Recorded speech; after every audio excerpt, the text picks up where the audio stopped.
All right, so so in YouTube, this how-to video, we're gonna learn how to take this off real quick. So if you have a Bentley 2006 to 2012, I believe, how to take off the center console is pretty simple. You have to pop off the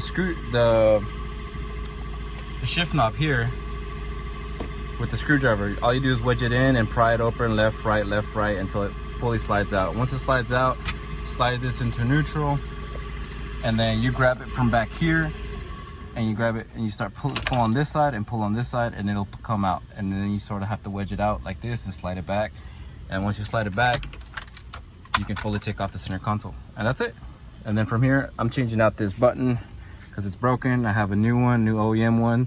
I bought this for about $160. It was like, they're like about $200 on eBay, but brand new was about $160 on this website. I forgot the website,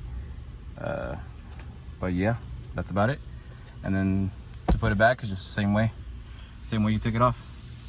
You dip it in, push it down, put the shift knob back on, and that's it.